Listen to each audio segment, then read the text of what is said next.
Hey guys, Murder of Birds bringing you my anime review for Log Horizon Episode 2. Just finished watching it, and I gotta say, with the second episode, it was very satisfying for me. You know, a lot of great substance, a lot of information that, built on to this episode. And towards the end, we are getting to a build-up of sorts for a plot theme. So, with this episode, a bunch of information, pretty much trying to familiarize the viewers with how Elder Tales works, with the concepts and things of that nature, since the game is already familiar amongst the players. And I felt that this episode, in particular, pretty much revelates the complex and intricate manner of the playstyle and concepts that appear in modern-day MMORPGs such as World of Warcraft or RuneScape and things of that nature. So in that aspect, I really like how it takes a modern approach, with some of the aspects that they have, like for, say, mounts, with horses and griffins and things like that. So I really did enjoy a little bit of modern day aspects to that degree. But anyways, for the episode itself, starting off, it is confirmed that when you do die in the game, no matter what, you do respawn. Now, you just respawn at Cathedral. That sense of danger is pretty much, disappointing to me, as we also learn that there are very little things that you can do in this game. You can do little to nothing to survive and, maintain, a protective lifestyle within this game. We find out that you can pretty much kill low-level monsters, make a bit of money for food, stay at an inn if you want.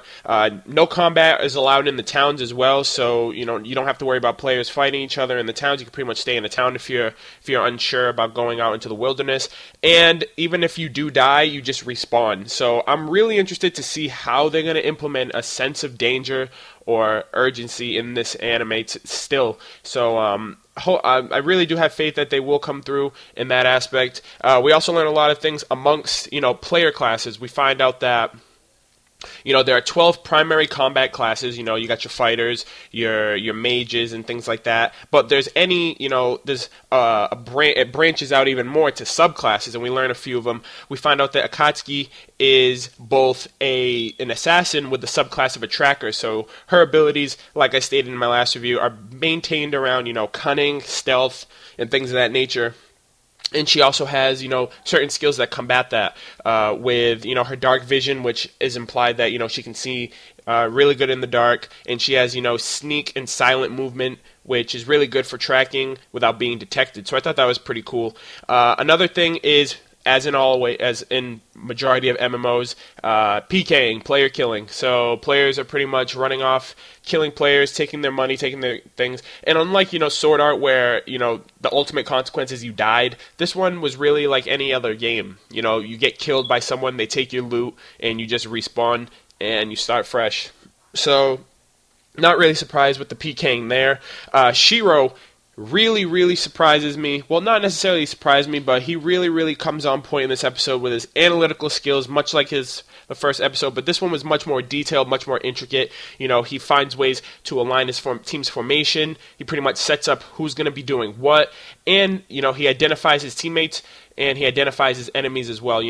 He finds out during the battle that there are initially 4 players, when he knows in fact that there are 6, and I really liked how he pretty much caught them off guard with that aspect. We find out also that his abilities as an enchanter is to pretty much buff his allies and debuff his opponents. He really has weak, simple attacks, but they're pretty much made to counterbalance the fact that he's a really weak person as far as a player, but however his teammates make up for that in a really good form of strategizing and team orientation. So I really did enjoy that, much like Natsugo as well. My Natsugo, as I said, guardian / tank type, so he's able to protect others and intercept their attacks, which is pretty cool. He takes the brute force of the blows. And Akatsuki, I really wish we got a lot of her in this episode. We just find out, she comes out of the woodwork with 2 dudes already neutralized. So I can only imagine what type of a person she is as far as going ham. And we find out that teamwork is essential in this anime. Much like the other team had 6 players. They were going 6-on-3, and they lost because they were all over the place. They weren't maintaining good posture with their team. They weren't coordinating, looking up each other's stats and stuff like that. And So we do find out that teamwork is essential, and also that a team cap is 6 players. So if you're going out and about, maximum is 6. So a lot of great information in terms of learning about the details and the complexity of player stats and classes and things of that nature. Hopefully we find out some more new characters come along and show us something that we haven't known. But anyways, as far as the plot goes, they're developing a plot. Shiro and his team are helping the guild that was introduced in the first episode, the Crescent Moon Guild. One of their players has gone missing or whatever, is having a tough time in a nearby city, and he offers to go with his team to minimize casualties and things of that nature. So a plot is developing. Not necessarily, I really don't care about, the pacing as far as right now, because this episode, like I said, gave me a lot of great substance, and really looking forward to what's going to come into the next episode. Pretty much everyone's casual in this episode. Everyone's pretty much accepted the fact, that they're stuck in the game. Don't know how long, though, but, Shiro as well, he's also said in the episode that he isn't really doing anything. He is surviving, but there's no purpose. There's nothing to get his mind off the fact that he's trapped in this world. So within the next few episodes, I really would like to see a sense of urgency or something that would make him want to keep fighting to stay, relevant or alive in this world, however you look at it, until the situation is dealt with.